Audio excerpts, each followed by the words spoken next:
Last ক্লাসে আমরা পড়ছিলাম, আপনারা অনেকেই ছিলেন না, শুধুমাত্র বদরুল ছিল। আপনি ছিলেন? ছিলেন না। বদরুল ছিল, অপূর্ব ছিল, আর একটা কি ছিল? স্যার মনে করো ভেবে গেছি এখন। আচ্ছা দেখেন, যেহেতু আপনারা আমার বিরুদ্ধে অনেক অভিযোগ এনেছেন, ভিডিওতে রেকর্ডও কোনো সমস্যা নাই, এই জন্য আমরা একটু ট্রেডিশনাল ওয়েতে পড়ালেখা শুরু করছি আবার। ঠিক আছে? না ট্রেডিশনাল ওয়ে, কারণ এই যে এফএসএম ফাইনাইট স্টেট মেশিন আপনাদেরকে ভালো জিনিসটা যেটা পড়াতে গেছি এটা আপনাদের কাছে কঠিন মনে হচ্ছে। এখন কথা হলো যে আমি ওই একটা ক্লাসে পড়ায় আমি বলছি বলে এটা একদমই বলছিলাম একটা বার, আমি বলছিলাম যে ভিডিওটা দেখে অ্যানালাইজ করে বুঝে এসে পরবর্তীতে আমরা ডিসকাস করব বা এই ক্লাস তো চলতে থাকবে। আমি তো এরকম কোনো কিছুই বলি না। এখন আমি আগ্রহ দেখে তাকে আমি অনলাইনে এনে বুঝালাম, বুঝানোর পরে এরকম যখন ব্লেম দেওয়া হয়, টু বি অনেস্ট আমি দিতে পারি না।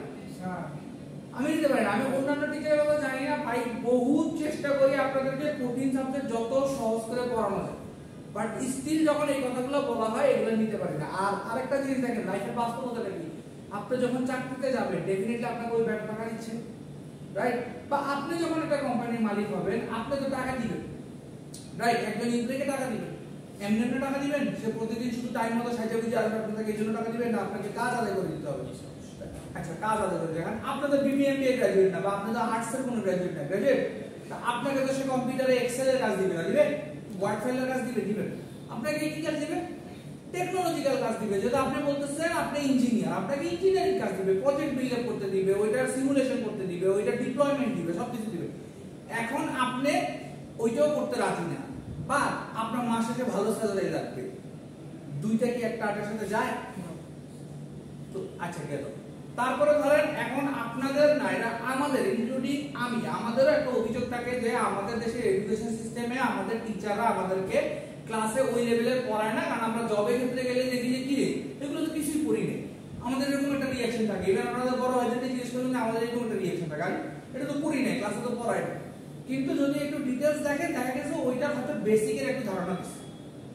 এখন আমি চাইছিলাম যে আপনাদের ওই বেসিকের ধারণার সাথে সাথে একবারে অফিসের জব রেডি করে দিই, যাতে জবে গেলে প্রজেক্ট দিলে সাথে সাথে বুঝে ফেলেন, সাথে সাথে করে ফেলেন, পারফরম্যান্স ভালো করেন, স্যালারি ভালো হয়, ইন্টারভিউ ভালো হয়।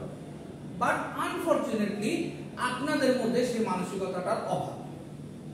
কারণ কি অভাবটা কি জানেন? এটা তো অভ্যাস হয়ে গেছে আপনাদের, যে ওই কম প্রেসারে থাকতে থাকতে একটা অভ্যাস হয়ে গেছে, বদ অভ্যাস হয়ে গেছে। এখন আর একটু বেশি প্রেসার বা একটু ক্রিটিক্যাল টপিক যখন পড়ানো হয় তখন আপনারা অনেক মন্তব্য পাস করেন। এখন জিনিসটা কি, ধরেন মন্তব্য পাস করা খুব ইজি, লাইক আপনার লাইফে কি চলতেছে আমি খুব সুন্দর মতো পেলাম, নাই রিয়াজ তো খারাপ, রিয়াজের লাইফে এই চলছে, আর আমার লাইফে কি চলছে আপনার মন্তব্য করে ফেলবেন। কিন্তু আপনার লাইফটা আমি লিড করি না, আমার লাইফটা আপনি লিড করেন না, আপনি সেটা জানবেন না, বুঝবেন না, বা আপনারটা আমি জানবো না, বুঝবো, ঠিক আছে?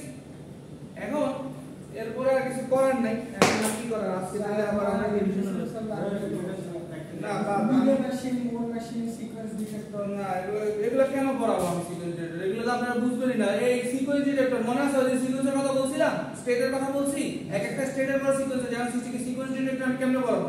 আপনি স্টেটই বুঝেন না, তাহলে সিকোয়েন্স কি বুঝবেন? না স্যার এগুলো লাগবে স্যার। কিভাবে লাগবে? আমি কিভাবে পড়াবো? আমি পড়াইলে আপনারা পরদিন অভিযোগ দিবেন যে এগুলো CSC topic. Video record, video record, video record হলে কি আমাদের ছেড়ে চলে ভিডিও রেকর্ড।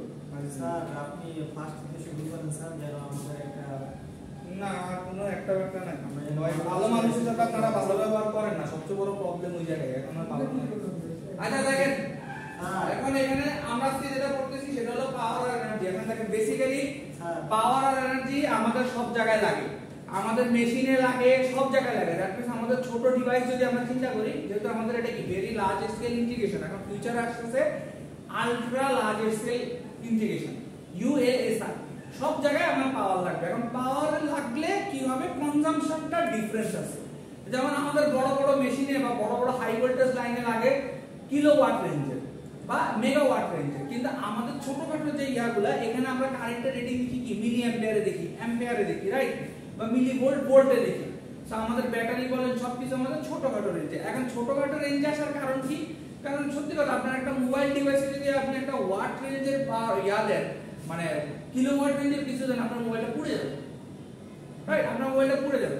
তারপরেও বর্তমানে কিছু টেকনোলজি আছে, সেই কারণে কি হচ্ছে, ভালো করে খেয়াল করে দেখবেন যে বিভিন্ন মোবাইল কোম্পানির চার্জারের কিন্তু একটা রেটিং রেটিং দিয়ে বাজারে একটা ভালো মার্কেটিং বা ইমপ্রেশন চলতেছে। কেন চলতেছে? বিকজ ওই ওয়াটার কারণে কি হচ্ছে, আপনার ডিভাইসটা দ্রুত চার্জ হচ্ছে। এখন ডিভাইসটা দ্রুত চার্জ হওয়ার কারণে এখন দেখেন বর্তমানে অনেক মানুষ আইফোন ব্যবহার করে, বাট সবচেয়ে বড় ল্যাকিংস বা সবচেয়ে বড় কনস যদি আমি বলি, আইফোনের সবচেয়ে বড় কনসটা কি? তাদের ব্যাটারি, তাদের প্রসেসিং স্পিড, ক্যামেরা প্রসেসিং সবকিছু ভালো, তাদের ইন্টারফেসিং সবকিছু ভালো, তাদের জিইউআই এভরিথিং ফাইন, কোনো কমপ্লেইন নেই। বাট একটা জিনিসে তারা টিল নাও এখনো সাফার করতেছে, সেটা হলো কি? ব্যাটারি। আর অন্যদিকে যদি আপনি অ্যান্ড্রয়েডের ক্ষেত্রে চিন্তা করেন, অ্যান্ড্রয়েডে কিন্তু খুব একটা কমপ্লিকেশন নাই আনটিল আনলেস সফটওয়্যার আপডেটের ঝামেলা ছাড়া। অ্যান্ড্রয়েডের সবচেয়ে বড় ড্রব্যাক বা কনস কি? Software update. যখনই আপনি দেখবেন অ্যান্ড্রয়েডে সফটওয়্যার আপডেট দেওয়া হয়, তখনই কি হচ্ছে? প্রবলেম তৈরি হচ্ছে। কেন? ওই সফটওয়্যারটাতে হয়তো কোনো একটা বাগ আছে যেটা ডিপ্লয়মেন্টের আগে টেস্টিং এ ধরা পড়ে না। কারণ এখন যারা টেস্ট করছে তারা হয়তো ওইভাবে চিন্তা করে না, এখন নতুন একটা ইউজার হয়তো ওইভাবে চিন্তা করতেছে, যে জন্য দেখা গেছে সফটওয়্যার ডেভেলপমেন্টে একটু ঝামেলা হচ্ছে। এছাড়া ব্যাটারির দিকে বলেন, বাকি পারফরম্যান্সের দিকে বলেন, সবকিছুর দিক থেকে কিন্তু আমার অ্যান্ড্রয়েড কিন্তু মোটামুটি আইফোনের চেয়ে বেটার পারফরম্যান্স করতেছে ব্যাটারির দিকে বলে সবকিছু। তো এখন বাজারে ওইটাই চলতেছে। তাহলে এই কাহিনীগুলো, এই যে পাওয়ারের কাহিনীগুলো কেমন হবে সেগুলোই আমরা দেখার চেষ্টা করব। তাহলে দেখেন নরমালি কি power is drawn from a voltage source attached to the VDD pins of a chip। তার মানে কি? একটা চিপ আমাদের যখন থাকে, এরকম যখন আমরা একটা চিপ ডিজাইন করি, তার মানে এখানে অবশ্যই কি থাকে? একটা VDD পিন থাকে। তাহলে VDD পিনে আমরা কি করি? 5 ভোল্ট অথবা সামথিং একটা রেঞ্জের ভোল্ট আমরা কি করি? সাপ্লাই দেই। ওটা দিয়ে তো ওটা আমার কি হয়? অন হয়। অন হওয়ার পরে ওটা দিয়ে আমরা কাজ করি। আচ্ছা, তো এখন দেখেন কি বলছে, এখানে একটা কথা লেখা আছে ইনস্ট্যান্টেনিয়াস পাওয়ার। এখন আমার কোশ্চেন হলো ইনস্ট্যান্টেনিয়াস পাওয়ার কেন? আমরা যখন মেশিন বা বাসাবাড়িতে যখন পাওয়ার কনজাম্পশন করি, আমরা কখনো বলছি ইনস্ট্যান্টেনিয়াস পাওয়ার? বলি না। কারণটা কি? কারণ ওই পাওয়ারের অ্যামাউন্টটা বড়, আমার আসলে ওইটা ইনস্ট্যান্টেনিয়াস আমি পাবো না। কারণ আমার বাসাবাড়ির লোডের রেসপেক্টে আমার পাওয়ারটা কি হয়? চেঞ্জ হয়। নরমালি আমাদের পাওয়ার ক্যালকুলেশন কিসের এগেইনস্টে আছে? লোডের এগেইনস্টে। কারণ ওই লোডে আমার ভোল্টেজ কত, কারেন্ট কত, সেটার মাল্টিপ্লিকেশনই তো আমার পাওয়ার, রাইট? তাই বাট আমার ছোটখাটো ডিভাইস, মোবাইল, কম্পিউটার, ল্যাপটপ, ঠিক আছে, এগুলোতে আমার ইনস্ট্যান্টেনিয়াস পাওয়ার থাকে। কেন? কারণ একটা জিনিস যদি চিন্তা করেন, আপনি একসাথে 4-5টা অ্যাপ চালাইলে আপনার ব্যাটারি কনজাম্পশন কি বেড়ে যাবে? হ্যাঁ। বাট একটা অ্যাপ চালালে আপনার কি ব্যাটারি কনজাম্পশন কম হবে? তার মানে কি? এই দুই জায়গায় কি হচ্ছে? পাওয়ারের খেলা। কারণ কি? আপনি ধরেন একটা অ্যাপ চালাচ্ছেন, তার মানে আপনার ছোট্ট অ্যামাউন্টের কারেন্ট আর ভোল্টেজ লাগতেছে। ওটার মাল্টিপ্লিকেশন করলে আপনি যে পাওয়ারটা পাবেন, আলটিমেটলি 4-5টা অ্যাপ অর্থাৎ 2-3টা ব্যাকগ্রাউন্ডে রাখছেন, আবার ওই ব্যাকগ্রাউন্ডগুলো দিকে ওপেন করতেছেন, ইয়া করতেছেন, তখন কি হবে? বেশি পাওয়ার কনজাম্পশন হবে। কারণ কি? ভোল্টেজ আর কারেন্ট আমার কি হচ্ছে? বেশি ইউজ হইতেছে। তখন ব্যাটারিটা কি হবে? দ্রুত কি হবে? ড্রেন হবে, ব্যাটারি চার্জ দ্রুত হবে। এই জন্য ওইটাকে বলা হয়েছে ইনস্ট্যান্টেনিয়াস পাওয়ার। এই জন্য এখানে P এর পাশে ব্র্যাকেটে T দেওয়া হয়েছে, I এর পাশে T, V এর পাশে T। দ্যাট মিন্স একটা ইনস্ট্যান্ট, অর্থাৎ যে কোনো একটা মুহূর্তের জন্য পাওয়ারটা কত সেটা আপনি ছোটখাটো ডিভাইসের ক্ষেত্রে ইজিলি ক্যালকুলেট করতে পারবেন। আচ্ছা, দেন আছে এনার্জি। তাহলে ইনস্ট্যান্টেনিয়াস পাওয়ার যদি থাকে, এরপর হলো এনার্জি, রাইট? এখন এনার্জি কি? আমরা নরমালি কি জানি এনার্জি কি? ধরেন আজকে সকালবেলা আপনি বাসা থেকে বের হয়েছেন, দরজাটা লাগা। সকালবেলা আমি বাসা থেকে বের হয়েছি, রাইট? এখন সকাল থেকে টিল নাও আমি বসে আছি, তার মানে কি আমার এনার্জি কি হচ্ছে? কমতেছে না? হ্যাঁ স্যার, জি, রাইট? এনার্জি আমার কমতেছে। তাহলে এখন বাট এই এনার্জিটা আমি আবার ব্যাক করব কিভাবে? রেস্ট নিয়ে, বাসায় গিয়ে ঘুমাইলে বা একটু আরাম করলে, একটু খাওয়া দাওয়া খাইলে, রাইট? তো এখন দেখেন এনার্জিটা এই জন্য এখানে বলা হয়েছে কি ইন্টিগ্রেশন সাইন দেওয়া হয়েছে। ইন্টিগ্রেশন সাইন দেওয়া হয়েছে। এনার্জিটা কিছুই না, এই যত পাওয়ারগুলো আছে এগুলার ইন্টিগ্রেটেড ভার্সন। এখন ডিফারেন্সটা কি? ইন্টিগ্রেশন আর হলো যোগ করা। সামেশনের মধ্যে বিশাল একটা পার্থক্য আছে। সামেশনে আপনি সবকিছুই যোগ করতে পারেন, ইন্টিগ্রেশনে আপনি সবকিছু যোগ করতে পারেন, বাট সামেশনে কখনো এরকম লিমিট দেওয়া থাকে না, বা সামেশনে কোনো কিছু রেসপেক্টে জিনিসটাকে ভাঙা হয় না। বাট ইন্টিগ্রেশনে খেয়াল করবেন সবকিছু রেসপেক্টে ভাঙা হয়। সামেশনেও কিন্তু লিমিট থাকে। যদি এখন কেউ বলেন যে স্যার সামেশনে লিমিট থাকে না, সেটা ভুল। সামেশনে এরকম লিমিট থাকে। আবার ইন্টিগ্রেশনে কি থাকে? লিমিট থাকে। বাট ইন্টিগ্রেশনে সবসময় দেখবেন এখানে একটা ইয়া দেওয়া আছে, সাপেক্ষে দেওয়া আছে। দ্যাট মিন্স কি? এখানে যদি ডিটি না থাকতো আপনি সেটাকে ইন্টিগ্রেট করতে পারতেন না, অর্থাৎ এই টাইমের রেসপেক্টে ওইটাকে ভেঙে ভেঙে ভেঙে ভেঙে তারপরে যোগ করা হয়। ভেঙে তারপর যোগ করা। আর এখানে ডাইরেক্টলি 0 থেকে 10 ভ্যালু বসায় যেটা পাবেন সেটা ডাইরেক্ট যোগ করে দিবেন, ঠিক আছে? আচ্ছা, তো এখন দেখেন তাহলে এনার্জিটা কি হচ্ছে, বললাম যে পাওয়ার। তাহলে এই যে আমাদের মোবাইলে কি হচ্ছে, ইনস্ট্যান্টেনিয়াস পাওয়ার থাকতেছে। তাহলে ইনস্ট্যান্টেনিয়াস পাওয়ার মানে কি, ওই যে প্রথমে একটা অ্যাপ ইউজ করছি, একটা পাওয়ার কনজাম্পশন হচ্ছে, দুইটা অ্যাপ ইউজ করলে একটা হচ্ছে, এরকম করে করে আমার কি হয়, এনার্জিটা কাউন্ট হয়। এখন প্রশ্ন হচ্ছে এই এনার্জি কাউন্টটা আমার কেন প্রয়োজন? এই এনার্জি কাউন্টটা যদি আমি না জানি, আমি একটা মোবাইল ডিভাইসের ব্যাটারি আমি কত মিলিঅ্যাম্পিয়ার আওয়ার দিব সেটা আমি বুঝতে পারবো। কারণ আমাকে সেটা বুঝতে হবে যে একটা মোবাইল, ধরেন ছোট্ট কাট্ট যে মোবাইলগুলো থাকে, অর্থাৎ বাটন ফোনের কিন্তু ব্যাটারি কিন্তু খুবই লো, রাইট? সেই তুলনায় অ্যান্ড্রয়েডের ব্যাটারি কিন্তু ক্যাপাসিটি অনেক হাই। কেন? কারণ ওই যে আমি বললাম, বাটন ফোনে আপনি যতই বাটন টিপেন আলটিমেটলি আপনার পাওয়ার কনজাম্পশন কিন্তু অনেক বেশি হবে না। সো ওই তুলনায় ওই ব্যাটারিটা সাফিসিয়েন্ট। বাট অ্যান্ড্রয়েডে কি থাকে, শুধুমাত্র ডিসপ্লের জন্য একটা চার্জ দেয়। কেউ কখনো সেটিংসে ঢুকে দেখছেন যে আপনার ওই যে ব্যাটারি কনজাম্পশন কিন্তু ভাগ করা থাকে? জি স্যার। খেয়াল করছেন, ব্যাটারি কনজাম্পশন ভাগ করা থাকে। তো ওই জিনিসটাই হলো এনার্জি ম্যানেজমেন্ট বা পাওয়ার ম্যানেজমেন্ট বলা থাকে। ক্লিয়ার? তো ওই ক্যালকুলেশনটার জন্য আমার এনার্জিটা ক্যালকুলেট করতে হবে। এখন আসেন এভারেজ পাওয়ার। তাহলে এভারেজ পাওয়ার কি, ওই যে এনার্জিটা পাইলাম ওইটা একটা টাইমের রেসপেক্টে যদি আমি ভাগ করি তাহলে আমি কি পাবো, এভারেজ পাওয়ারটা পাবো। আচ্ছা, এখন হলো সার্কিট এলিমেন্টগুলোর মধ্যে পাওয়ারটা কি রকম দেখতে হয়। সার্কিট এলিমেন্টের মধ্যে কি হয়, এই যে ভিডিডি যদি থাকে সেখানে সবকিছু কিসের রেসপেক্টে হয়ে যাবে, ভিডিডি রেসপেক্টে হয়ে যাবে। তো এই জন্য এখানে পিডিডি আইডিডি ভিডিডি বলা হয়েছে। আচ্ছা, রেজিস্ট্যান্স থাকলে কি হবে, কিছুই না, V আমার কি, I R। তাহলে এখানে কি রিপ্লেস করা হয়েছে, এখানে দেখেন I এর ভ্যালুটা রিপ্লেস করা হয়েছে। তাহলে I কি V বাই R, সেই ভ্যালুটা রিপ্লেস করে এখানে বসানো হয়েছে, বা V এর ভ্যালুটা রিপ্লেস করে এখানে বসানো হয়েছে। ঠিক আছে? কারণ কি আমাদের ওহমস লতে আমরা কি জানি, রেজিস্ট্যান্স কি কনস্ট্যান্ট, আর ভোল্টেজের কারেন্ট একটা কি সমানুপাতিক, রাইট? আচ্ছা, তারপরে দেখেন এখানে এনার্জিটা সেম ভাবে ওরা ইয়া করছে, কিন্তু এখানে একটা মজার জিনিস আছে, সেটা কি C dV/dt। C dV/dt, এখন C টা কেন আসছে, ক্যাপাসিট্যান্স। কেউ বলতে পারবেন ক্যাপাসিট্যান্সটা কেন আসছে আমার এখানে? যখন আমি এনার্জির ক্ষেত্রে আসছে, যখন ক্যাপাসিট্যান্সটা কেন আসছে? স্যার স্টোরের ব্যাপার আছে। স্টোরের ব্যাপার আছে। আচ্ছা, এখন ডিফারেন্সটা কি, একটা ক্যাপাসিট্যান্স স্টোর করে, ব্যাটারিও চার্জ স্টোর করে, ডিফারেন্সটা কি? স্যার একটা সাইকেল পর ক্যাপাসিট্যান্স স্যার ডিসচার্জ করে, কিন্তু ব্যাটারিটা একটা সাইকেল পর ডিসচার্জ করে না। তার ব্যাটারি কখন ডিসচার্জ করে? যখন স্যার রিকোয়ারমেন্ট হয়। ঠিক আছে, আপনি কিছু বলবেন? Sir same answer.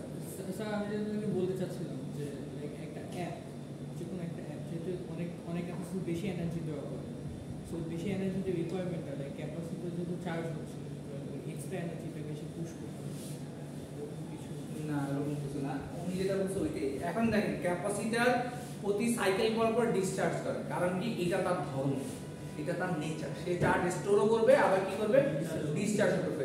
এখন ব্যাটারিরও কি ধর্ম, চার্জ স্টোরও করবে, ডিসচার্জও করবে। বাট ব্যাটারি আর ক্যাপাসিটরের মধ্যে বেসিক পার্থক্য হলো আপনার দুইজনের ম্যাটেরিয়ালগত পার্থক্য। ম্যাটেরিয়ালগত পার্থক্য, কারণ ক্যাপাসিটরের ভিতরে কি থাকে, ডাইইলেকট্রিক থাকে, রাইট? বাট ওদের মধ্যে কি থাকে, স্যার বিভিন্ন কেমিক্যাল থাকতে পারে। ব্যাটারির মধ্যে কি থাকে, ওই যে ড্রাই সেল ব্যাটারি, বা ঠিক আছে বিভিন্ন অ্যাসিড থাকে। সো দুইটার কি হয়, মেকানিজমটা ডিফারেন্ট। একজনের ধরেন চার্জ ধরে রাখার ক্ষমতা এবং ডিসিপেশন ক্ষমতা আরেকজনের সাথে মিলে না, যে বিধায় ক্যাপাসিটর আর হলো ব্যাটারি একজন আরেকজন থেকে আলাদা। এক। দুই নাম্বার, ক্যাপাসিটরকে আপনি কখনো ডাইরেক্ট ব্যাটারির মতো ইউজ করতে পারবেন না। তখন এটাকে আপনি ওই হয় ফুল চার্জ দিবেন অথবা ফুল ডিসচার্জ করবেন, কারণ সে সাইকেল একটা করবে। আর ব্যাটারিকে আপনি যেটা করবেন, ব্যাটারিকে আপনি চার্জও দিতে পারবেন, ডিসচার্জও করবেন যখন যতটুকু প্রয়োজন হবে। নাহলে দেখবেন আপনি একটা মোবাইল স্ট্যান্ড বাই ফেলে রাখলে কিন্তু তার চার্জ থাকে, বাট ক্যাপাসিটরকে স্ট্যান্ড বাই ফেলে রাখলে কয়েকদিন পর আপনি দেখবেন যে ক্যাপাসিটর আর চার্জ নেই। বাট মোবাইল কিন্তু দেখা গেল লাস্টেও গিয়ে 10% বা 20% রয়ে গেছে, বিকজ অফ তাদের মেকানিজম। ঠিক আছে? তো এখানে দেখেন তাহলে এখন কি হলো, তো আমার কি ছিল, IV ছিল। তাহলে এখন এই ভিটাকে কি করে, আইটাকে কি করে আছে, ক্যাপাসিট্যান্সের রেসপেক্টে নিয়ে গেছে। ঠিক আছে? ক্যাপাসিট্যান্সের রেসপেক্টে নিয়ে গেছে, নিয়ে এখানে কি করছে, ক্যাপাসিট্যান্স C যেহেতু আমার কনস্ট্যান্ট, সিটাকে কি করছে, বাইরে নিয়ে আসছে ইন্টিগ্রেশনের সময়। আর বাকি ছিল কি VDD dV, এটাকে যখন করছে, এটাকে ইন্টিগ্রেশন করলে ইন্টিগ্রেশনের ফর্মুলা অনুসারে হাফ V স্কয়ার আসে। এখানে VC স্কয়ার মানে ক্যাপাসিট্যান্সের ভোল্টেজের স্কয়ার। এখন হলো চার্জিং। তাহলে এখন দেখেন এই যে ক্যাপাসিটরটা কিভাবে চার্জ হয়। তাহলে দেখেন এটা এখানে যে ছবিটা দেখানো হয়েছে এটা হলো একটা মস সিমস এর ক্ষেত্রে দেখানো হয়েছে, রাইট? সিমস এ আমরা কি জানি উপরে থাকে পিমস, নিচে থাকে এনমস। তাহলে এখন জাস্ট এই জিনিসগুলো আমরা দেখবো না, আমরা জাস্ট বেসিক একটা প্রিন্সিপাল দেখবো। আমরা কি জানি যখন আমার পিমস অন থাকে এনমস কি থাকে অফ থাকে, রাইট? তো তাহলে আমি যদি এখানে কত দিলে পিমসটা অন হবে, আমরা করছিলাম 0 দিলে না 1 দিলে, গেটে কত দিব?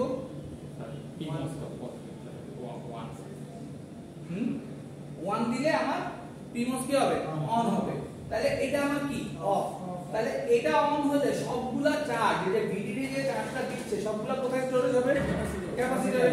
সিমিলারলি যখন তার উল্টাটা দিব তার মানে কি এটা অফ মানে এটা কি ওপেন, আর এটা অন মানে কি শর্ট সার্কিট, তার মানে কি পুরো ভিডিডি চার্জটা কোথায় চলে যাবে? নিচে গ্রাউন্ডে চলে যাবে। তার মানে তখন এটা কি হচ্ছে ডিসিপেট হচ্ছে, ক্যাপাসিটরটা কি হচ্ছে তখন ডিসিপেট।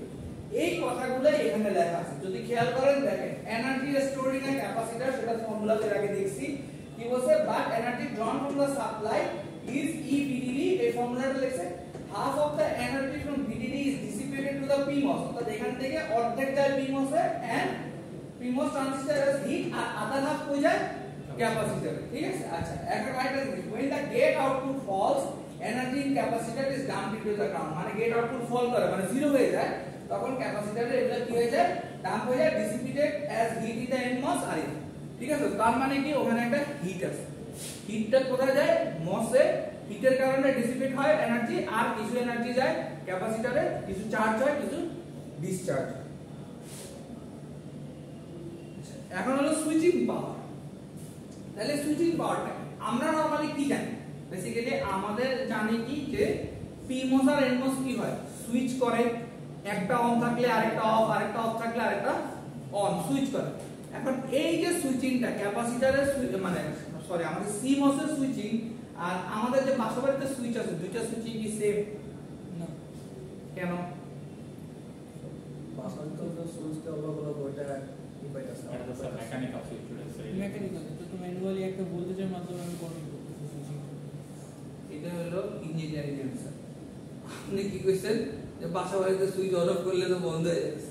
আচ্ছা বলছি তৎক্ষণাৎ হ্যাঁ তৎক্ষণাৎ বন্ধ হয়ে যাচ্ছে, কিন্তু ওইটা তো আপনার তৎক্ষণাৎ বন্ধ তো হবে, কারণ সেটা তো মেকানিক্যাল, আপনি তো জোর করে ওটা বন্ধ করে দিচ্ছেন। এখানে তো আপনি কোনো কারসাজি করতেছেন না। নরমালি মসফেটে আপনি এই অন অফটার কারসাজি কেমনে করবেন? গেটের ভোল্টেজ বাড়ায় কমায় তো, একবার ভোল্টেজ বাড়াবেন একবার কমাবেন, রাইট? এখন দেখেন বেসিক্যালি লাইফে আমরা অনেক কিছু আশেপাশে দেখি, বাট ওই জিনিসটা কিভাবে কাজ করতেছে এটা জানার চেষ্টা করি না, চেষ্টা করবেন ওইটাকে ইঞ্জিনিয়ারিং এর মতো করে জানতে, আর জিনিসটাকে একটু ইলাবোরেটলি পড়ার চেষ্টা করবেন। ক্লিয়ার? আচ্ছা এখন দেখেন তাহলে এখানে বলছে সুইচিং পাওয়ার, তাহলে সুইচিংটা কি আমার অন অফ এর যে ট্রানজিশনটা, তার মানে কি আমার বেসিক্যালি নরমালি অন অফটা ট্রানজিশনটা কখন হয়?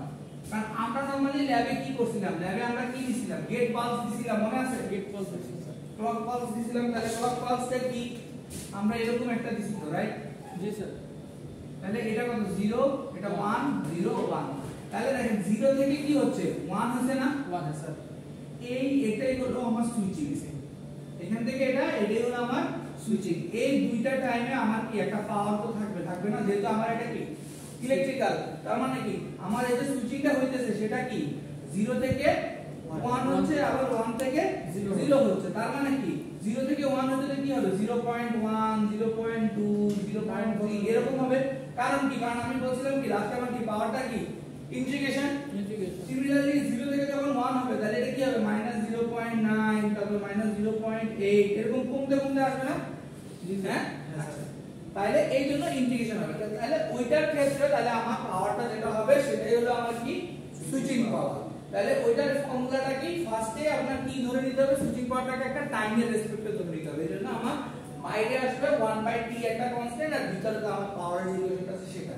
তাহলে এখন যেহেতু ভিতরে পাওয়ার আছে তার মানে এখন আমার এখানে কোনটা চেঞ্জ হচ্ছে? বেসিক্যালি আমার ভোল্টেজ চেঞ্জ করলে আমার মেইনলি চেঞ্জ হচ্ছে কোনটা? কারেন্ট। তাহলে ওই কারেন্টটাকে আমি কি করব, ভোল্টেজটাকে আমি কি করব বাইরে নিয়ে আসব, ঠিক আছে? ভোল্টেজটাকে আমি বাইরে নিয়ে আসব, এরপর আমি কারেন্টটা নিয়ে কনসিডার করব। কারণ কি? কারণ ভোল্টেজটা আমি স্টার্টিং এ যে 5 ভোল্টেজ দিছিলাম ভিডিডি তে, আমি কি আর চেঞ্জ করছি? না স্যার করি নাই, কিন্তু ভিতরে মেকানিজমটা আমি কি করতেছি কারেন্টটাকে কমাইতেছি বাড়াইতেছি। কারণ কি আমার কি হয় মসফেটের মধ্যে কি হয় এরকম যদি মসফেটের ছবি আঁকি,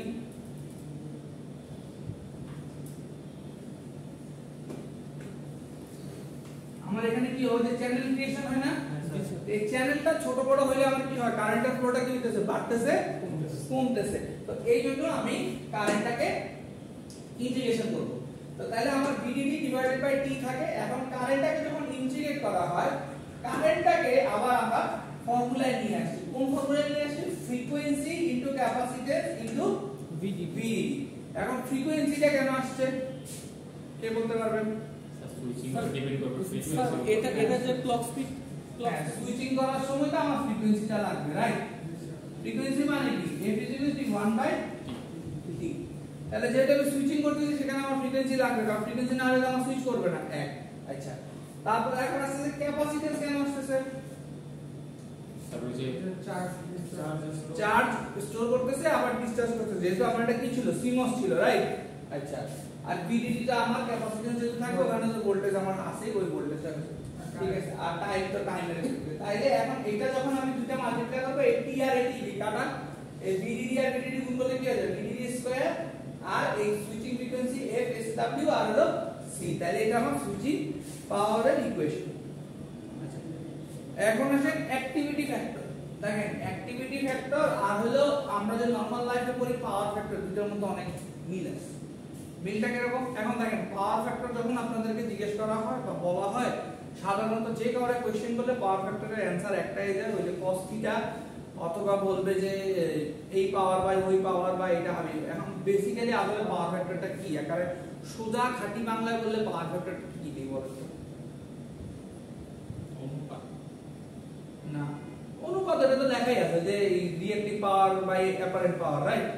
বা active power by reactive power by apparent power. Power ফ্যাক্টরের ডিসকাশন আমার কতটুকু পাওয়ার লাগতেছে হাউ এফিশিয়েন্টলি মানে আমি একটা সোর্স থেকে আমি অ্যাক্টিভ পাওয়ার গেইন করতেছি। না, ইনপুট বাই আউটপুট। এটা তো সার্কিট বলেন একবারে এখন ধরেন একটা লোক ইঞ্জিনিয়ারিং করে না, এগুলো তো ধরেন আপনারা ইঞ্জিনিয়ারিং কোর্সের দিকে সমানে কালে আলোচনা মারতেছেন। আমি ওইটা রিঅ্যাক্টিভ পাওয়ারও বুঝে না, অ্যাপারেন্ট পাওয়ারও বুঝে না, অ্যাক্টিভ পাওয়ারও বুঝে না। তারে আপনি ফ্যাক্টরিতে গেছেন, খুব বড় মালিক, সে কিন্তু মালিক ফ্যাক্টরির, আর আপনি তারে ওই পাওয়ার ফ্যাক্টরি ইমপ্রুভমেন্ট লাগাইতে গেছেন, লাগাইতে বুঝে দিয়েছেন স্যার এটা লাগাইলে কিন্তু আপনার বিদ্যুৎ বিল কমে যাবে। এটা কোন জিনিসটা কি বুঝান? আর আপনি বলছেন স্যার এই যে active power divided by reactive power বা যে অনুপাত, স্যার এটা বলে এসে বুঝবে স্যার আমি এফিশিয়েন্সি মেজারের জন্য যেটা বুঝলাম স্যার কি efficiency সহজ কথা যদি বলি স্যার, Voltage পাওয়ার আর ফ্যাক্টর current যত বেশি স্যার, লাইক 1 পাওয়ার ফ্যাক্টর 1 মানে স্যার আমার এফিশিয়েন্সি বেশি ঘুরে ফিরে তো আবার পাওয়ার না ফ্যাক্টর না মানে স্যার, চলে আচ্ছা পাওয়ার ফ্যাক্টর আমি আপনার বুঝতেছি বুঝান। ধরেন আমি কিছু জানি না, বলেন বলেন। না না এই না না না কারণ আছে, এইটা মজা আছে, বলেন এটা ইন্টারভিউ কোশ্চেন করে, এখানেই করে। জন্ডিস লাগেছে ভুলে গেছি স্যার। আমি কি পাইছি লাগালাম আচ্ছা দেখেন আপনি বলে দেন। পাওয়ার ফ্যাক্টরের মেইন টার্গেটটা কি থাকে, একটু সহজ কথা বলি, আগে সহজ ভাবে যাই। ওইটা এই পাওয়ার ফ্যাক্টর ইমপ্রুভমেন্ট লাগালে আমার কি হয়, বিদ্যুৎ বিল কম বা বেশি আসে, রাইট?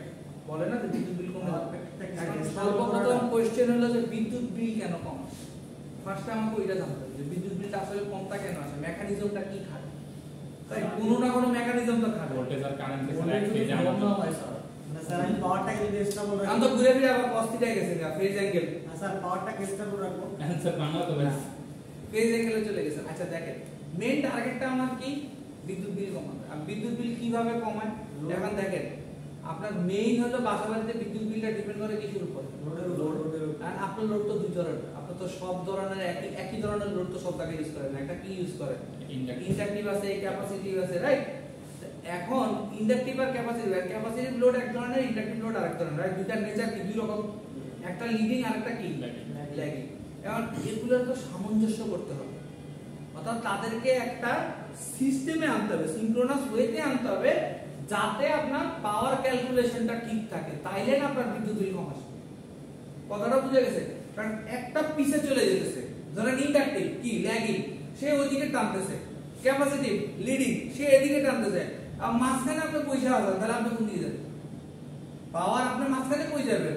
আর আপনি তো একবার অটটা চিন্তা করবেন, চারটা চিন্তা করবেন, একটা বিদ্যুৎ বিল মেরে দিচ্ছে, ঠিক আছে? এখন পাওয়ার ফ্যাক্টর যখন দিবেন, তখন সে যখন মাঝখানে পাওয়ার ফ্যাক্টরটা বসাবে, তখন এ ওরেও কন্ট্রোল করবে যে তুমি এত ল্যাগিং করো না, এত ল্যাগিং তোমার করা দরকার না, তুমি অল্প ল্যাগিং করো, ও ওরা বলবে তুমি এত আগে চলে যাও, তুমিও সামঞ্জস্য একসাথে আগাও, একসাথে পিছাও, তখন আপনার ওই যে রেটিংটা প্রপার পাওয়ারের রেটিংটা পাওয়া যায় এবং তখনই আপনার বিদ্যুৎটা বেসিক একটা বাঙালির যদি বুঝাইতে যান বা একটা সাধারণ মানুষ বুঝাইলে এটা বুঝাইতে হবে। আর ইঞ্জিনিয়ারও বুঝাইতে গেলে এবার আপনি cos θ বলেন, ওই অ্যাপারেন্ট পাওয়ার এইগুলো লাইট আছে। আচ্ছা এখন আরেকটা জিনিস, এই মজার কথা হলো যখন এইভাবে যখন বুঝাবে তখন আবার আরেকটা কোশ্চেন আছে যে অনেকে আবার এটা বলে যে স্যার ওই মানে রিঅ্যাকটিভ পাওয়ার তো কোনো কাজের না। রিঅ্যাকটিভ পাওয়ার যদি কাজেরই না হয় তাহলে আপনি এই ফ্যান চালাতেছেন কেন? ভিতরে কি এটা ইন্ডাকশন মোটর? ভিতরে ইন্ডাকশন মোটর না, লোডটা তো ডাইরেক্ট ইন্ডাকটিভ। ওইখান থেকে যে লোডটা আসলে ইন্ডাকটিভ না, আপনি করতেছেন এটা কোনো কাজের না, কিন্তু আপনি ফ্যানটা চালায় আরাম করতেছেন বাসা নিচে বসে বসে, তো কাজের না হলে তাহলে ওই লোড আপনি কেন ব্যবহার করতেছেন? তারপর বাসা বাড়িতে যে মোটর, ইন্ডাকশন মোটর, আর আপনি ওইটা ব্যবহার করে পানি উঠাইতেছেন, ব্যবহার করতেছেন, আবার আপনি ডায়লগ মারতেছেন, হ্যাঁ এটা তো কোনো কাজের না, তাহলে বিদ্যুৎ বিল দিতেছেন কেন? কাজে ইউজ করতেছেন কেন? আপনি তো মেশিনও ভালো করাইতে পারবেন। আচ্ছা এখন দেখেন, তাহলে এখন সেম হলে কি অ্যাক্টিভিটি ফ্যাক্টর। এখন দেখেন অ্যাক্টিভিটি ফ্যাক্টরটা কি, সবকিছুর একটা ফ্যাক্টর আছে। যেমন ধরেন আমরা সাধারণ মানুষ, আমাদের ক্ষেত্রে দেখা গেছে এক একজন এক এক রকম ড্রেস আপ করে, এটাকে বলা হয় এক্স ফ্যাক্টর। কেমনে বলি? এটা আমরা নিজেরা বানাই নিছি। কেউ একজন একবারে ফিটফাট আসছে ফর্মাল ড্রেসে, তারা আমরা ইয়া বলি, আবার কেউ ক্যাজুয়াল ড্রেসে আসছে, কেউ ধরেন পাঞ্জাবি টুপি পরছে, এইটাকেও আমরা একটা ইয়া করি। আমরা নাম দিতে ভুল করি না, কারণ কি ওই যে একটা ফ্যাক্টরের উপর চিন্তা করে নাম দেয়। এখন ধরেন কেউ একজন দাড়ি রাখলে, টুপি পরলে তারে আমরা হুজুর মনে করি, আর সে আদৌ নামাজ কালাম সব পড়তেছে কিনা এইটা চেক করি, সে যেটাকে এটা চিরন্ত সূত্র ধরে মনে করে দেয়, কিন্তু আসলে বাকি ট্র্যাকটা আমরা চেক করি, রাইট? এখন কেউ একজন ধরেন ফিটফাট সুন্দর মানে দেখলে মনে করে আরে সুট বুট পরছে মানে এটা শিক্ষিত, বেটারা যখন কইতে গেবে কথাই কইতে পারবে না ইংলিশে, ঠিক আছে? সো এইগুলো কিছু কিছু ফ্যাক্টরের উপর ডিপেন্ড করে আমরা বলে ফেলি। তো সিমিলারলি এখানে অ্যাক্টিভিটি ফ্যাক্টরটা সেম দিকে, যেমন ধরেন একটা সুইচিং ফ্রিকোয়েন্সি আছে। এখন এই সুইচিং ফ্রিকোয়েন্সিটা কেন সুইচিং ফ্রিকোয়েন্সি, তারে কেন বলবো সুইচিং ফ্রিকোয়েন্সি, বলার তো কোনো কারণ আছে। এই কারণটাই হলো অ্যাক্টিভিটি। এই অ্যাক্টিভিটি ফ্যাক্টর যখন ফ্রিকোয়েন্সির সাথে অ্যাড হয় তখনই সেটা সুইচ করার মতো যোগ্যতা অর্জন করে। আদারওয়াইজ এটা হয় নরমাল ফ্রিকোয়েন্সির মধ্যে কোনো পার্থক্য নেই।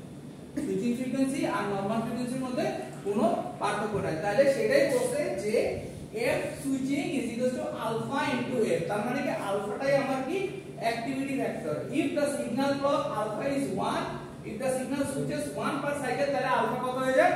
হাফ হয়ে যায়। প্রতি সাইকেলে আলফা কত হয়ে যায়? হাফ হয়ে যায়। তাহলে এখন ডাইনামিক পাওয়ার ক্যালকুলেশনের ক্ষেত্রে দেখেন এর আগে আমার কি ছিল, এখানে FSW ছিল, তাহলে FSW টাকে আমি রিপ্লেস করে দিলে আমার কি আসছে? Alpha into f। ক্লিয়ার? তাহলে এর আগে আমারটা কি ছিল? সুইচিং পাওয়ার, এখন এটা কি হয়ে গেছে? ডাইনামিক পাওয়ার। ক্লিয়ার? আচ্ছা এখন হলো শর্ট সার্কিট কারেন্ট। এখন সাধারণত শর্ট সার্কিট কারেন্টটা কি, যে কোনো জায়গায় কি হয়, শর্ট সার্কিট হয়ে যায়, মানে কারেন্ট চলে যায়। বা ডিভাইসের ক্ষেত্রে শর্ট সার্কিট হলে কারেন্ট যায়, ডিভাইস কতক্ষণ পরে আবার চলতেও পারে। কেন? কারণ যখনই শর্ট সার্কিট হয় আমরা তো অলরেডি জানি তার পাওয়ার কনজাম্পশন, তার ভোল্টেজ কনজাম্পশন, কারেন্ট কনজাম্পশন কি মিনিমাম, রাইট? আমরা তো জানি তার ভোল্টেজ কনজাম্পশন, কারেন্ট কনজাম্পশন কি মিনিমাম না। এখন শর্ট সার্কিট হইলেও তো ওটা ধরলেও তো আমরা টের পাই না, ভাই। আনটিনালনেস আপনি যে মোবাইল দোকানে বা কোথাও দেখবেন যে মাল্টিমিটার দিয়ে ধরে আপনি দেখতেছেন কোনো রেজিস্ট্যান্স নেই, কখনো স্যার আপনার তো সার্কিট শর্ট হয়ে গেছে। তার আগে কি আপনি হাত দিয়ে ধরলে কখনো বুঝতে পারছেন এটা শর্ট হয়েছে না? স্যার বুঝার কোনো উপায় নেই, কারণ এত ছোট অ্যামাউন্টের একটা কারেন্ট শর্ট হয়ে ফ্লো করতেছে যে এটা আপনি টেরই পাবেন, আপনাদের স্কিনে টাচই করবে। বাট হাই ভোল্টেজ লাইনে জানছে একটু যদি ধরেন শর্ট সার্কিট, এরপর আপনারা দিতে না এটা ছিল না, রিয়াজ নামের একজন ব্যক্তি ছিল, মিতুল নামের একজন ব্যক্তি ছিল, তখন ছিল হয়ে যাবে। কিন্তু ওই মোবাইল শর্ট সার্কিট হয়ে গেলে ধরে ঘুরতেছে, কিচ্ছু হবে না, স্যার আমার তো চলতেছে না। আমি স্যার একটা ভিডিও শেয়ার করেছিলাম, দেখেন যে একটা কার হাই ভোল্টেজের পাশে এসে বসেছিল, থাকতে থাকতে ধাস করে আসছে, মনে করেন ওগুলো আমরা জানি একদম না, ওটা বারবিকিউ হয়ে গেছে, কাকের বারবিকিউ না স্যার একদম ছাই হয়ে গেছে, ছাই হয়ে যায়। আচ্ছা ঠিক আছে, এখন দেখেন তাহলে শর্ট সার্কিট, তাহলে এখন কি হচ্ছে, তার মানে কি, যেহেতু খুব স্মল অ্যামাউন্টের কারেন্ট ফ্লো করে শর্ট সার্কিটে, তাহলে ওটার মেকানিজমটা কি, তাহলে দেখেন বলছে কি when transistors switch both NMOS and PMOS networks may be normally on, তার মানে কি নরমালি আমরা কি জানি CMOS এ কি হয়, দুটো বন্ধ থাকে, একটা বন্ধ থাকে একটা চালু থাকে, কিন্তু দুইটাই যখন একসাথে চালু হয়ে যায় তখনই কি হয়, শর্ট সার্কিট। ক্লিয়ার?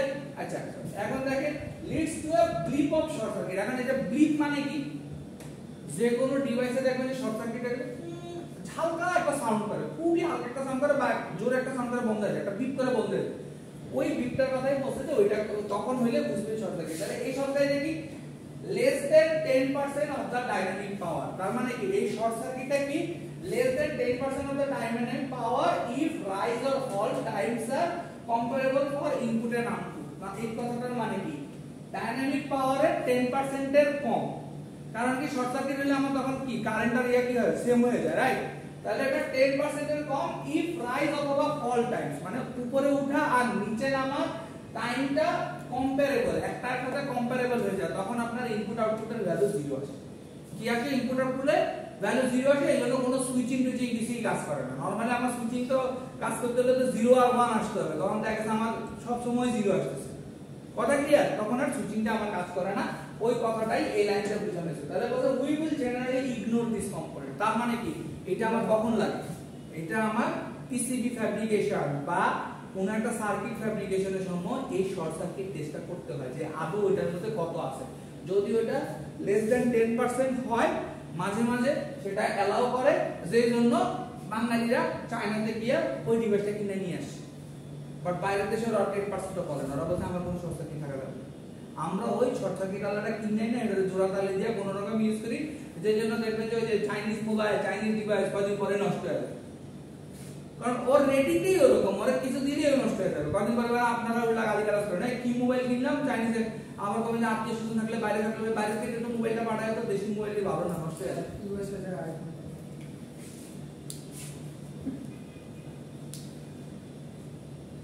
আচ্ছা এখন হলো পাওয়ার ডিসিপেশন সোর্সেস, তার মানে কি এখন এই যে পাওয়ার কি হচ্ছে ডিসিপেট হইতেছে, কারণ আমার তো পাওয়ার গেইন হবে আবার পাওয়ার কি হবে ডিসিপেট হবে। তাহলে পাওয়ার ডিসিপেশনের সোর্সগুলো কি কি?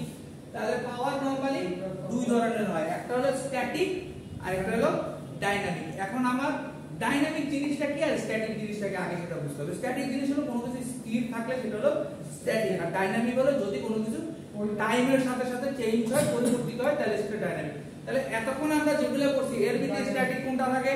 Short circuit current, definitely short circuit current কি থাকে? স্ট্যাটিক থাকে। তাহলে এখানে ওই কথাটাই লেখা আছে শর্ট সার্কিট কারেন্ট। আর আরেকটা কোনটা থাকে? Switching load capacity. কারণ আপনি তো জানেনই যে সুইচ করতে হলে কত লোড লাগবে ক্যাপাসিটরসে, জানেন না? না হলে আপনি সুইচই করতে পারবেন না। তো ওইটাও কি থাকে? ফিক্সড থাকে। ওইটা কি থাকে? ফিক্সড থাকে। তাহলে ওটা স্ট্যাটিক। আর এখন আমার ডাইনামিক কি? যেমন সাব থ্রেশহোল্ড লিকেজ, এটা কিন্তু ডিভাইস ওয়াইজ চেঞ্জ হতে থাকে। Device wise transistor wise change হতে থাকে ট্রানজিস্টর মেকানিজম। কারণ দেখা গেছে অনেকগুলো ট্রানজিস্টর ধরেন ডিজাইন করা হয়েছে y a + b, আবার আরেকটা ডিজাইন করা হয়েছে y a b। তাহলে এটার যেটা হবে এটা কি সেম হবে? না স্যার, ডিফারেন্ট হবে। তাহলে সাব থ্রেশহোল্ড লিকেজটা ভ্যারি করে। এরপরে কি সিমিলারলি ওই সেম কনসেপ্টের কারণে আমার কি হয়? গেট লিকেজও কি হয়? ডিফারেন্ট হয়। কারণ আমার কি হবে যে এন মসে আমি 0 দিলে অন হবে, পি মসে 1 দিলে অন হবে, তাহলে আমার লিকেজ তো ডিফারেন্ট। আচ্ছা সিমিলারলি জাংশন লিকেজ আছে আর হলো কনটেনশন কারেন্ট। এখন কনটেনশন কারেন্ট কি? কনটেনশন কথাটার মানে কি? কনটেনশন কারেন্টটাই হলো আমার ওই যে চ্যানেল তৈরির কারণে যে কারেন্টটা ফ্লো করে ওইটা কনটেনশন। কনটেনশন মানে হলো কোন একটার মধ্যে কন্টাক্ট স্থাপন করা, দুইটা জিনিসের মধ্যে কন্টাক্ট তৈরি করা। এখন আমার ওই যে মসফেটের মধ্যে কন্টাক্টটা তৈরি করে কি? চ্যানেলটাই। এই পাশ থেকে এই পাশে আমার চ্যানেল ফর্ম হলে তো কারেন্ট ফ্লো করে, ওইটাই হলো আমার কনটেনশন কারেন্ট। এখন ওইটা তো আপনি দেখছেন ভোল্টেজের সাথে বাড়তে থাকে কমতে থাকে, দ্যাট মিন্স ওইটা কি? ডাইনামিক।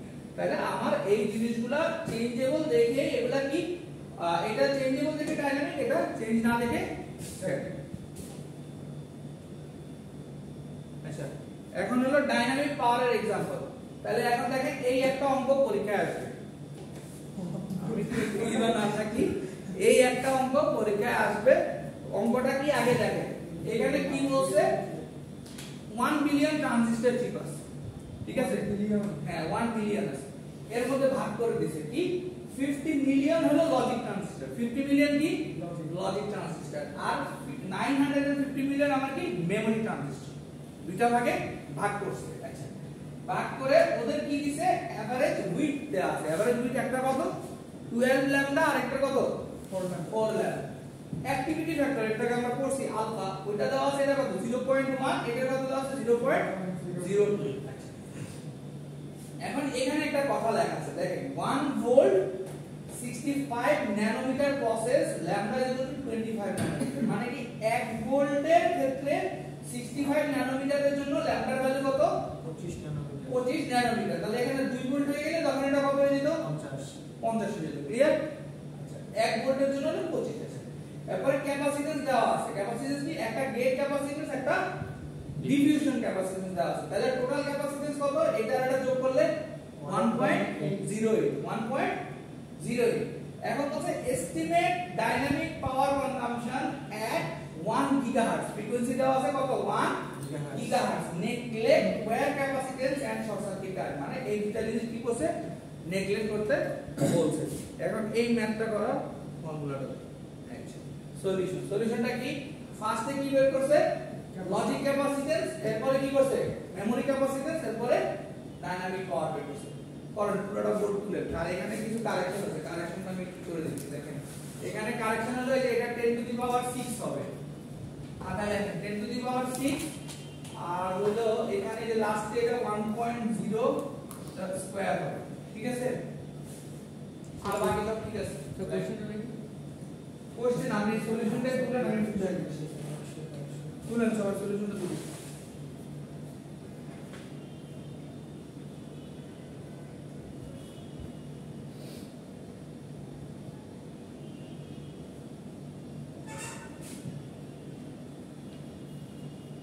এটা 10 টু দি পাওয়ার 6 হবে। হ্যাঁ এটা 10 টু দি পাওয়ার 6, এটা 10 টু দি পাওয়ার 6 আর এটা 1 স্কয়ার। স্যার 0.025 করতে গেছে। হ্যাঁ বুঝে গেছি। দেখেন সব পুরোটা এক্সপ্লেইন করব তো কিছু না কিছু না।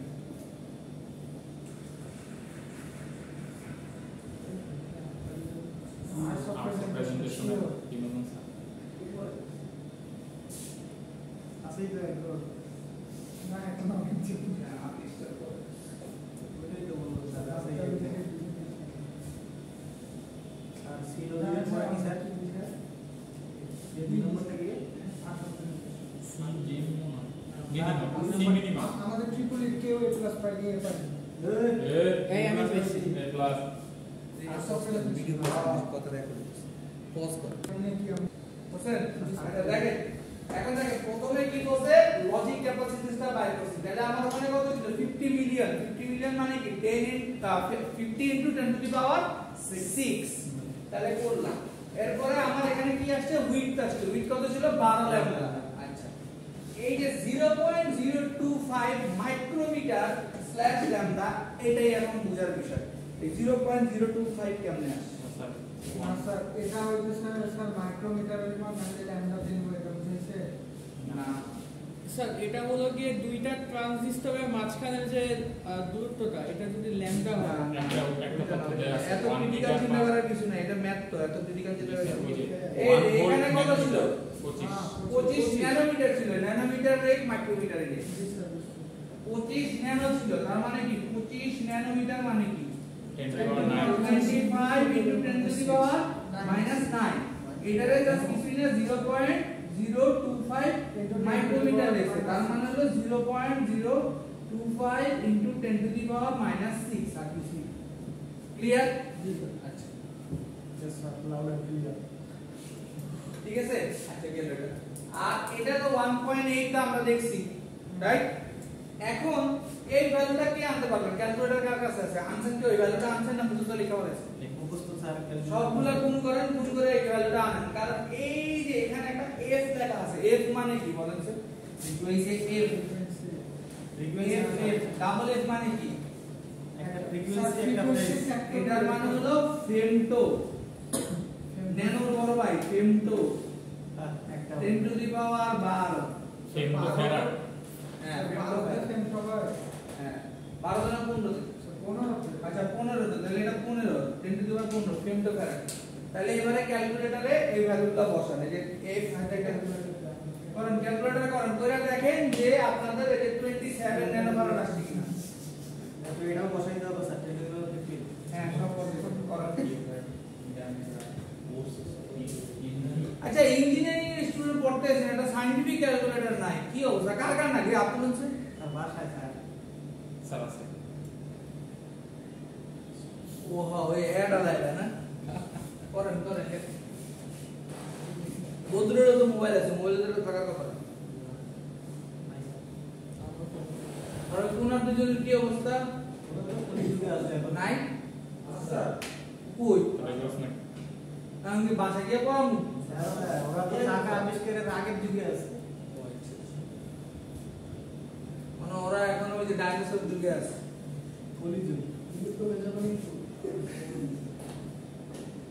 ইদানিং গুণ ও চালাক হয়ে গেছে আগে না না আগে কতগুলো পুঁতে না কথা না সব মিলছে তো হ্যাঁ এসে 27 জানুয়ারি করে আসছে মানে কি 27 * 10 to the power 9 -9 আসছে না আচ্ছা তাহলে এবারে পরেরটা মিলান পরেরটা সেম জিনিস এই যে এটা 950 মিলিয়ন মানে 10 to the power 6 4 ল্যাম্বডা আর যেগুলো তো বলা হয়েছে এই মাইক্রো মানে কি 10 to the power -6 এগুলো সব বসাবেন বসায় দেখেন 171 জানুয়ারি আসছে কিনা পরেরটা দেখেন ওই স্যার আমারটা তো আয় না মোবাইলটাতে এই জন্য মোবাইল এটা তো এইজন্য ইউজফুল না Use করি না, তো তো কিছুদিন চালাইছিলাম পরে যখন বুঝছি যে এটা উল্টাপাল্টা এটা উল্টা বলে হ্যাঁ সেটাই ইঞ্জিনিয়ার হইছে একটা ক্যালকুলেটর নিয়ে আসো স্যার এটা কি 15 নাকি অন্য কিছু স্যার না 10 to the power -6 ওই যে ইয়া আছে তো আপনি কি 15 ওমর বয়স আছে হ্যাঁ ওকে কি তুমি নজু মনে করো না মৌসু মনে করতে স্যার ঠিক আছে এই যে 2.7 * 10 to the power -1400 টাকা হ্যাঁ ওটা কনভার্ট করলে না হয়ে যাবে হ্যাঁ দেখছেন 14 নেন মাসে কেমন স্যার 2.7 ঠিক আছে তো। 14 স্যার এটা 27 নেন স্যার তাহলে কত একটা পয়েন্ট গেছে স্যার 13 হইব না নেন হয় আন্দাজে কথা বলছি হ্যাঁ ন্যানো আসতে হলে 9 হতে হবে হ্যাঁ উল্টা বলা স্যার মুখস্থ করে স্যার কি আপনি এই মানটা বসান না এটা এই যে স্যার, 10 নয়ই to তো the power হয়েছে, -6 নয়ই বসেছে। হয়েছে। জি স্যার আর নয়ই তো হয়েছিল নয়ই হচ্ছিল তো। আচ্ছা রে বাবা একটা সিম্পল ম্যাথ এতক্ষণ লাগে করতে হ্যাঁ এবার দেখো আর আর কামাল দেখো এটাও তো 171.5 আচ্ছা এটা কি কি আছে দেখেন একটা আছে 10 to the power 6 ঠিক আছে আরেকটা কি আছে আরেকটা আরেকটা আছে 10 to the power -6 আর আরেকটা কি আছে 10 to the power -15 আছে কিন্তু এটা আবার ভাগ করছে না এই যে ও আচ্ছা 10 to the power -6 দিয়ে ভাগ করছে এটা কাটাকাটি এটা কাটাকাটি ঠিক আছে না স্যার ঠিক আছে তাহলে এখানে কত 15 আর এখানে কত নয় থাকবে না মানে মানে আমি ক্যালকুলেটর ব্যবহার করছি স্যার -6 টা মত বসে স্যার আমি তোমরা বলেছি, বললে এটা কি সাড়ে স্যার, দশ? এই যে এটা যে পার বুঝে এটা কি ভাগ বুঝাইছে না পার বুঝাইছে এটা পার মানে তো ভাগ ইঞ্জিনিয়ারের চোখ কি থাকতে হবে। আদব স্যার। আপনি এই যে মিটার পার সেকেন্ড এখন এইভাবে লেখা যায় এইভাবে লেখা যায় এখন পার মানে ভাগ মানে কি এটা ইনভার্স তো s ইনভার্স মানে কি 1/s বুঝছি স্যার তাহলে স্যার এখানে ল্যামডা তো স্ল্যাশ দাও তাহলে পুরো ল্যাম্বডা তো হ্যাঁ তো ল্যাম্বডা কাটাকাটি চলে যাবে না নালে আপনার ফেরাক কেমনে আসছে নালে a f ল্যাম্বডা ল্যাম্বডা কাটা গেছে হ্যাঁ ল্যাম্বডা কাটাকাটি যাবে ইঞ্জিনিয়ারের চোখ থাকতো ইগলের মতো শিখলাম স্যার ইঞ্জিনিয়ারের চোখ হবে মজুরের মতো ক্যালকুলেটর সারা অঙ্কটা করে ফেললাম না এটা ক্যালকুলেটর দিয়ে করতাম এত ট্যালেন্ট স্যার আপনার তো স্যার এই জন্য- বিসিএস আমরা এই জন্য তো স্যার এই, পরটা করেন 171 আসি না দেখেন বাইরে করেন। 171 স্যার পয়েন্ট পঁচাশি তো চাইবো হ্যাঁ আসবে স্যার তুই বুঝতে পারছিস পরে ইজি স্যার ইজি এবারও 9 দিয়ে গুণ মারো আর যেন 9 দিয়ে গুণ না স্যার এবার মুখে মুখে করুন হ্যাঁ আপনার মতো মুখে মুখে মানে কি সারাটারে মিলিয়ে দিবি নাকি না কি হ্যাঁ, স্যার চালাক কি না চালাক স্যার, সহজ হিসাব স্যার মানে 171 10 to the না power স্যার 9 6 প্লাস 6 আচ্ছা। মাইনাস 6 কাটা তারপর 15 প্লাস ডিভাইড 6 মাইনাস 6 না মানে প্লাস বলতে 10 to the power 6 10 to the power minus 6 কাটা হ্যাঁ দুইটা মাইনাস 6 কোনাগুনি কাটা হ্যাঁ আর থাকে কত 6 আর 15 দিকে আর 15 হ্যাঁ 15 স্যার কাটা আগে কাটা কত হয়? আচ্ছা এখন এটা বাই করেন 6.11 কেমনে আসে বাই করেন করেন তাহলে 27 হ্যাঁ এই যে এখানে বসবে 27 এখানে বসবে 171 এবার লাইন কত আসে আর জাস্ট গিগা হার্টজ থাকে এখানে 10 to the power 6 দিবেন না 10 to the power 9 দিবেন প্লাস 10 to the power 9 এটা তো ভালো করে করতে হবে কারণ স্যার তো সংখ্যা চেঞ্জ করে দিবে হ্যাঁ এই তো বুঝে গেছে বদরুল আর অঙ্কটাই দিবে কিন্তু এই সংখ্যাটা একটু চেঞ্জ করে দিবে তো সেই ক্যালকুলেটর নিতে হবে না স্যার মুখ তো সিঙ্গারি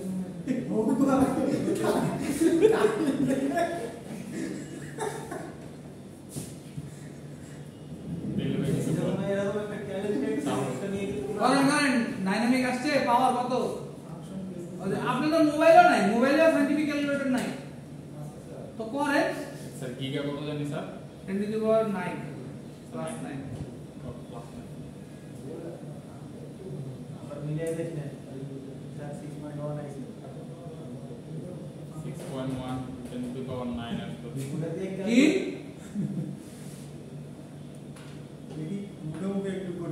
ও 1 স্কয়ার আছে হ্যাঁ দিছি তো 1 স্কয়ার আবারও করাই দিই 1 স্কয়ারে স্যার 1 স্কয়ারে তো স্কয়ারই থাকবে নাকি 1 স্কয়ার তো 1 থাকবে হ্যাঁ তো 1 স্কয়ার তো 1 থাকবে তাহলে এখানে কি আছে 0.1 ইনটু কত 27 ইনটু 10 টু দি পাওয়ার কত -9 প্লাস কত আসছে 0.02 ইনটু এই যে 0.1 কত থেকে আসে এটা হলো অ্যাক্টিভিটি ফ্যাক্টর আলফা এটা অ্যাক্টিভিটি ফ্যাক্টর আলফা তারপর এখানে আসছে কত 171 ইনটু 10 টু দি পাওয়ার -9 এই একটা হিসাব এটার সাথে গুণ হইতেছে 1 ঠিক আছে স্কয়ার এরপর এটার সাথে গুণ হইতেছে 1 ইনটু 10 টু দি পাওয়ার কত 9 এবার টোটাল কত আসবে বাইর করো আর বাইরে না রাখবে স্যার কি স্যার আপনি কি ওয়ান আমার বাচ্চা স্যার। স্যার ছেড়ে তো দেন। 1 এর বাচ্চাই তো মিলাতে পারতেছ না বড় বাবা এমনি বাইরে দিতে দিতেছে এখন আসছে এখানে 6.1 ওয়াট আসছে ইয়েস স্যার এই যে কত বুঝে গেছে কিন্তু পরীক্ষার রেজাল্ট আসবে না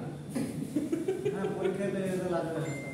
পরীক্ষার রেজাল্ট আসবে ভিন্ন পরীক্ষার রেজাল্ট আসবে 7 পয়েন্ট সামথিং 8 পয়েন্ট সামথিং কারণ কি ভ্যালু চেঞ্জ আলাদা সবার জন্য আলাদা আলাদা হলে তার সমস্যা না এই ভালো স্যার, বুঝছেন তো হ্যাঁ স্যার দেখেন রুল নাম্বার হ্যাঁ। লাস্ট 2 ডিজিট স্যার, হ্যাঁ হ্যাঁ আরে হ্যাঁ এটা সিএসসি তে লাগে ইয়েস স্যার আমাদের ভালো আপনি কি স্যার গোলাম CSE স্যার লাগে স্যার না না না আমরা ট্রিপলিতে একটু চেঞ্জ আনবো এই সৃজনশীল প্রশ্ন হ্যাঁ আমার রোল নাম্বার সৃজনশীল আমি যেখানে ধরে নেব আমার রোল নাম্বার 0 না না এটা ধরে তা হবে না তা হবে না আচ্ছা আজকের লেকচার এতটুকুই এই অঙ্কটা ডাইরেক্ট 6 অ্যাসাইনমেন্ট দিয়ে দিব অ্যাসাইনমেন্ট ভ্যালু চেঞ্জ করে নিয়ে আসবেন 6.1 স্যার আপনি গিগা মানে কত 9 না 10 9 হ্যাঁ প্লাস 9